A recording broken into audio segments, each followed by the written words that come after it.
What if the most important military failure of the year didn't begin with an explosion, but with silence? No alarms, no sudden attack, just a convoy moving in the dark, convinced it was safe. For hours, nothing happened. Then, piece by piece, its protection vanished, its escape routes closed, and its most powerful weapons became liabilities.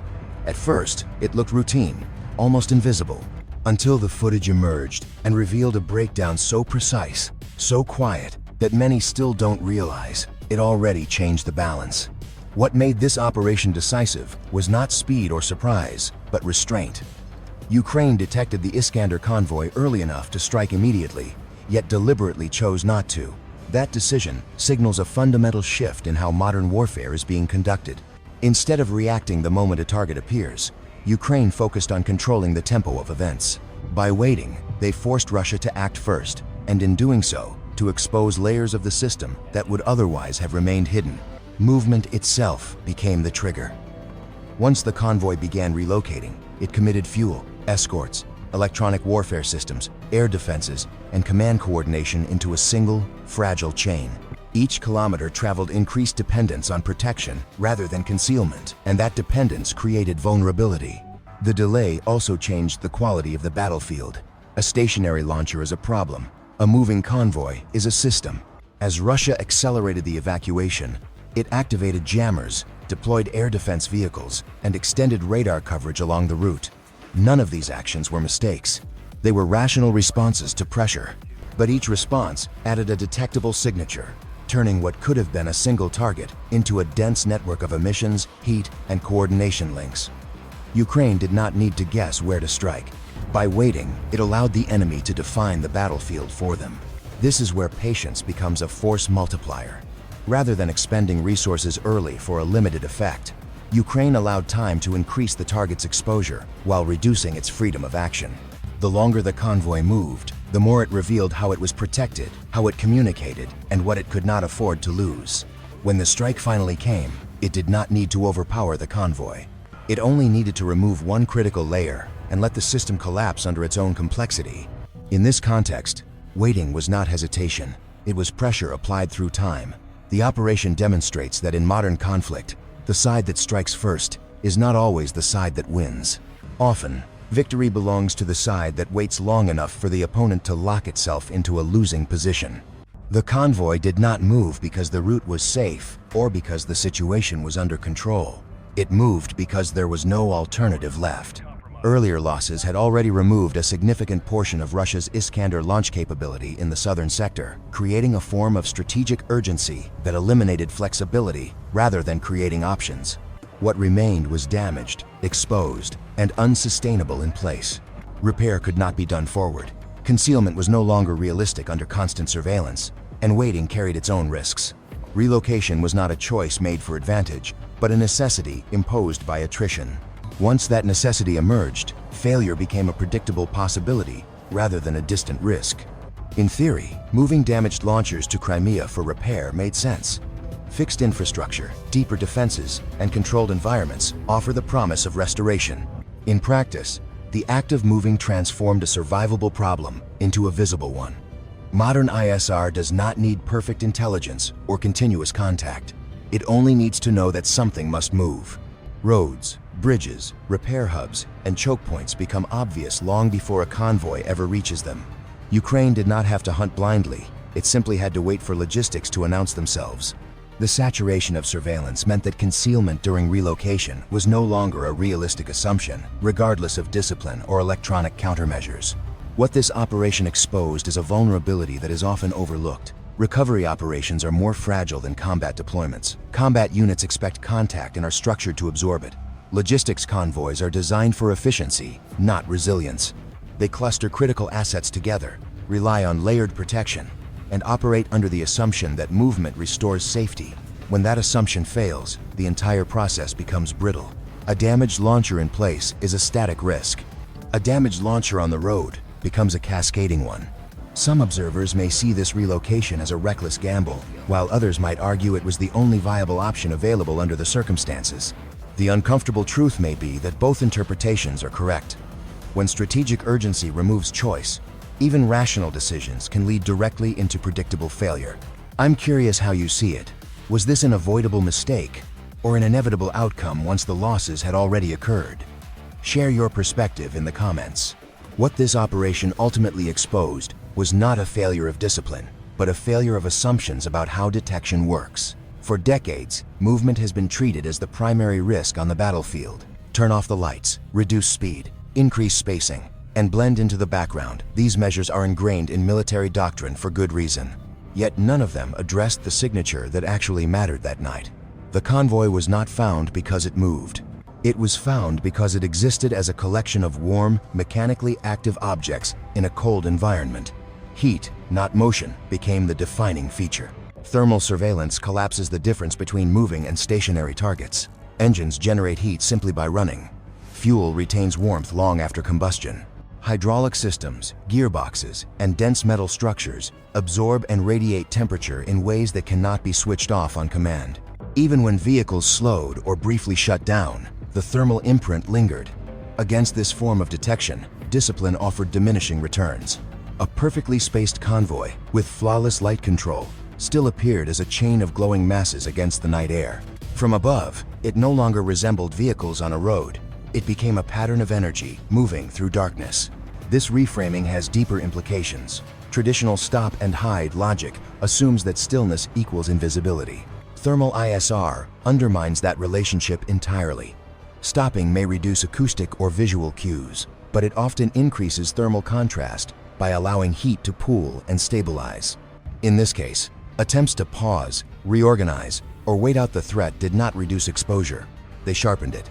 What could not be jammed, spoofed, or disciplined away remained the most reliable tracking method available. The significance goes beyond this single convoy. When heat becomes the primary signature, mobility doctrine loses one of its core safety valves. Concealment is no longer a matter of behavior alone. It becomes a matter of physics. Heavy systems designed for power and endurance carry thermal liabilities that cannot be easily masked, especially during prolonged movement or recovery operations. This operation demonstrated that in modern conflict, the battlefield does not always reveal itself through what moves. Sometimes, it reveals itself through what stays warm. The most consequential moment in this operation did not involve an explosion or a direct strike. It involved a decision. The F-16 seconds were not sent forward to destroy the convoy or even to engage its escorts. Their role was far subtler: to force a reaction. By releasing decoy systems that mimic the electronic signature of an incoming fighter formation, Ukraine transformed air defenses from a shield into a source of intelligence. The objective was not to kill, but to make the defender choose. That choice was deliberately framed as binary. Russian operators could hold fire and risk an unseen strike, or they could activate radars and interceptors to engage what appeared to be a credible threat. In modern air defense doctrine, waiting carries its own danger. Delay can mean losing the opportunity to intercept entirely. Faced with that uncertainty, Russian commanders did what doctrine encourages them to do. They engaged. In that instant, the decoys accomplished their real purpose. Radar systems powered up, tracking modes stabilized, and emitters began broadcasting with clarity. The defensive posture that was meant to conceal the convoy instead illuminated it. This moment inverted a long-standing dynamic in warfare. Traditionally, the attacker must expose itself first by approaching, emitting, or striking. The defender responds from relative concealment. Here, the roles were reversed. The attacker remained outside the engagement envelope, while the defender revealed precise locations, operating modes, and dependencies. Once those emitters were confirmed, the battlefield changed instantly. What had been a protected convoy became a mapped system with a single, critical vulnerability. The release of an anti-radiation missile that followed was not the decisive act by itself. Its importance lay in what it symbolized: the completion of an information cycle. Detection led to deception, deception led to disclosure, and disclosure led to irreversible exposure. This is the strategic value of decoys in modern conflict. They are not expendable stand-ins for real weapons. They are instruments designed to extract truth from the enemy. In this operation, the defender's need to protect became the very mechanism that stripped that protection away. The moment the anti-radiation missile struck, the convoy did not suddenly stop, and nothing about the scene suggested immediate collapse. Vehicles continued moving, jamming systems kept transmitting, and crews were still doing what they had been trained to do. Yet beneath that surface continuity, The logic holding the entire protective structure together had already failed. The missile did not destroy the convoy's firepower or even its escorts. It removed something far more critical: coordination. Modern air defense is not built around individual components operating independently. It depends on sensors, emitters, command links, and response systems functioning as a single organism. When the radar went dark, that organism lost its senses. Without radar cueing, electronic warfare systems were reduced to blind interference.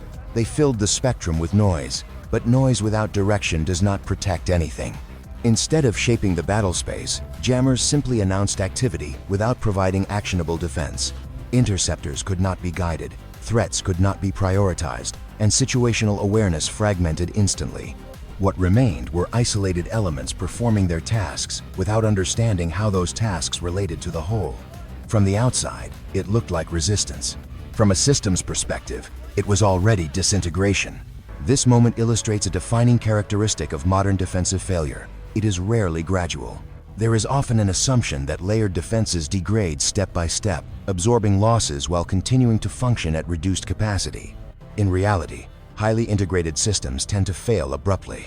Remove the node that synchronizes perception and response, and everything beneath it loses meaning. Protection does not weaken, it collapses. The convoy was still surrounded by equipment designed to defend it, yet none of that equipment could now act coherently. There is no single correct interpretation of this moment. Some professionals might argue that redundancy should have compensated, that alternative sensors or procedures could have restored partial effectiveness. Others may see this as evidence that complexity itself has become a liability, making systems brittle under targeted pressure. What is clear is that the loss of a single radar reshaped the battlefield far more decisively than the destruction of multiple vehicles would have. It raises an uncomfortable question about how much modern defense actually depends on the illusion of resilience rather than its reality. Electronic warfare did exactly what it was supposed to do. Signals were disrupted, control links degraded, and eventually direct communication between operators and drones faded out entirely. By traditional standards, this should have marked the end of the attack. For years, jamming has been treated as a decisive counter to unmanned systems, based on the assumption that severing the link would neutralize the platform. In this operation, that assumption proved incomplete. Jamming succeeded, and then it stopped mattering. The drones involved were not designed to depend on continuous guidance. Their operating logic assumed that radio denial was inevitable, not exceptional. Once interference reached a critical threshold, control simply shifted inward. Onboard processing replaced external commands, and decision-making moved from the operator to the system itself. Instead of responding to signals that could be jammed, the drones focused on inputs that could not be denied. Thermal data, environmental contrast, and relative heat intensity became the basis for navigation and target selection. In effect, the battlefield itself became the guidance system. This transition fundamentally alters the relationship between electronic warfare and unmanned attack. Rather than stopping the threat, intense jamming accelerated the drone's shift into their most resilient mode of operation. RF denial removed the need for coordination and made each platform independent.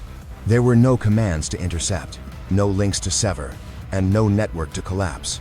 Each drone acted as a self-contained system, processing what it sensed rather than what it was told. The broader implication is difficult to ignore.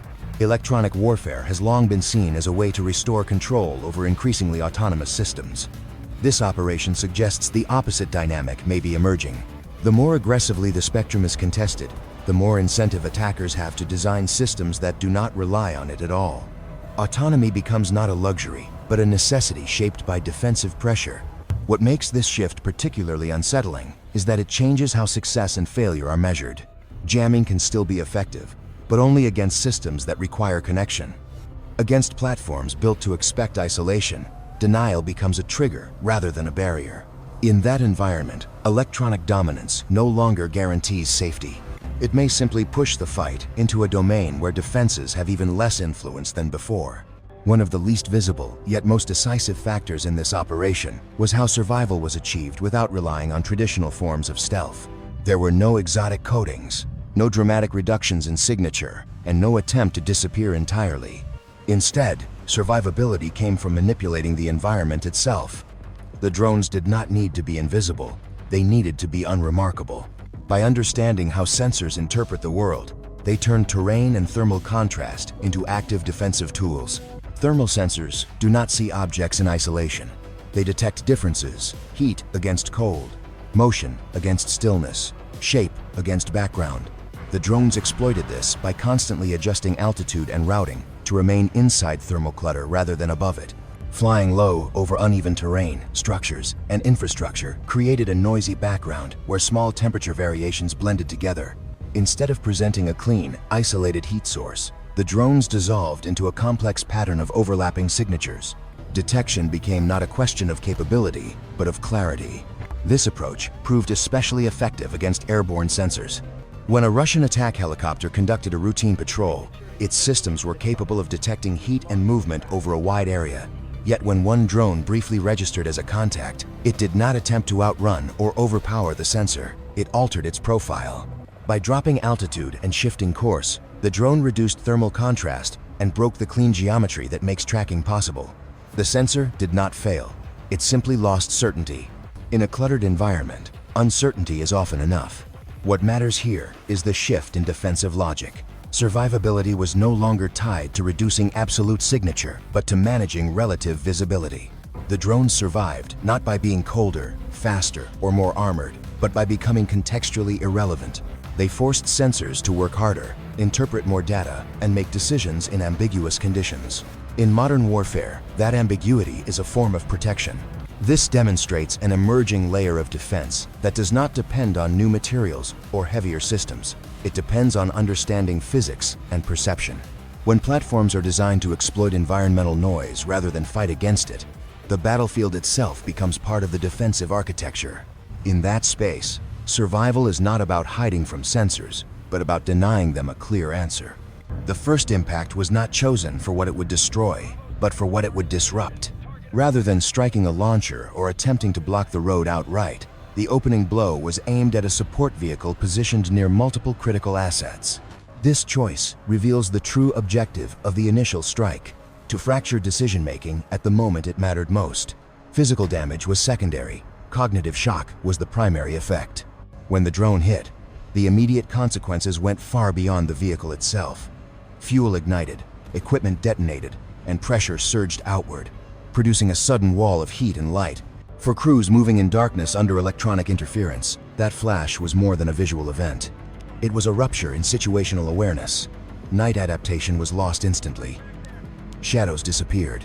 Depth and distance became harder to judge. What had been a controlled movement turned into an unpredictable environment in seconds. The convoy did not need to be stopped to be compromised. It needed to be confused. This is where modern strikes differ from conventional interdiction. The explosion forced crews to make rapid decisions without reliable information. Some vehicles braked sharply.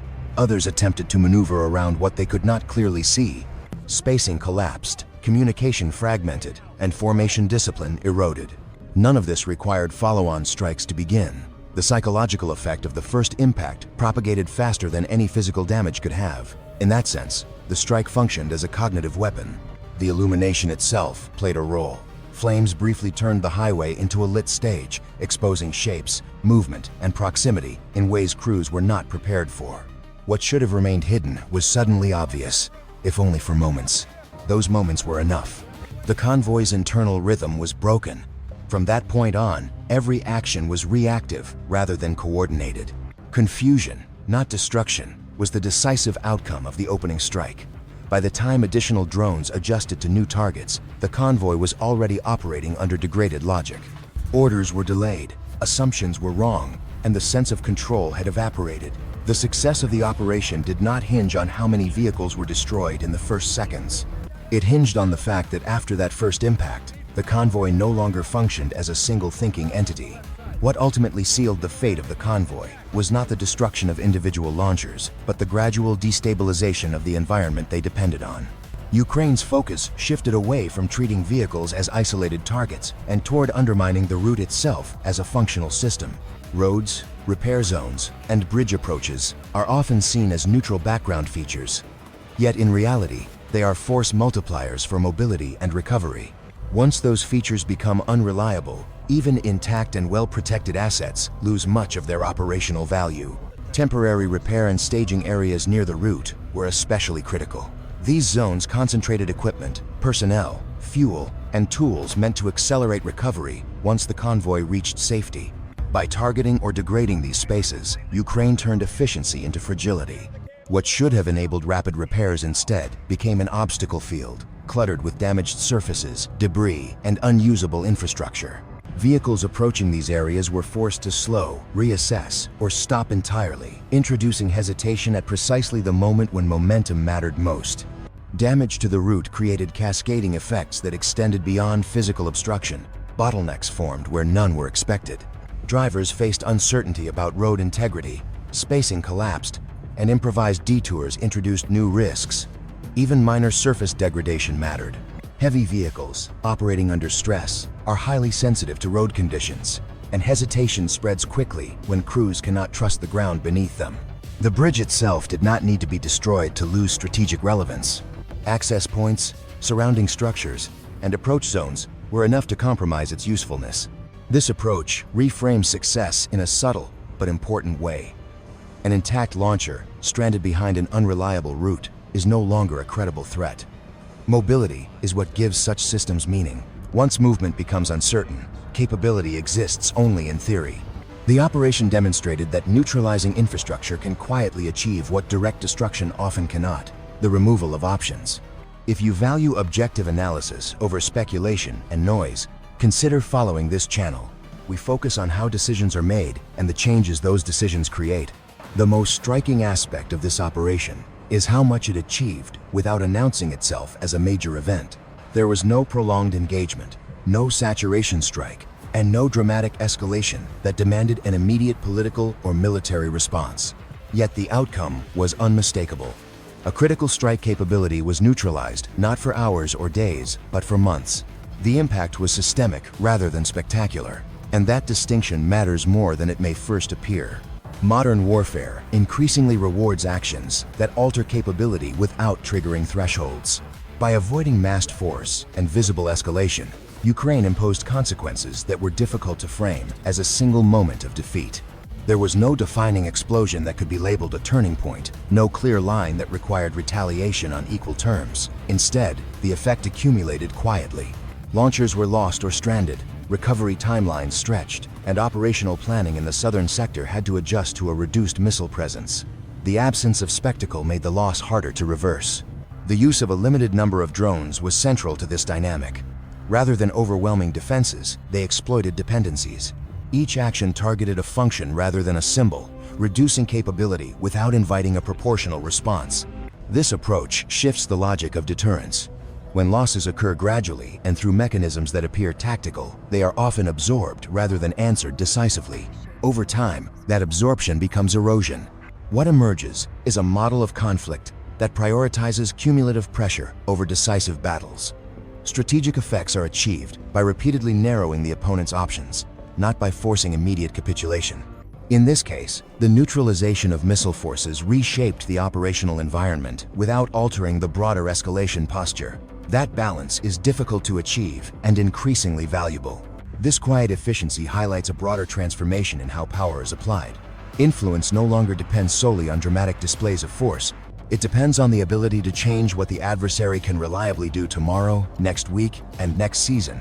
By operating below the threshold of spectacle, the operation demonstrated how modern conflict can reshape outcomes while remaining, on the surface, almost invisible. When you step back from the details of this operation, the lesson reaches far beyond the battlefield.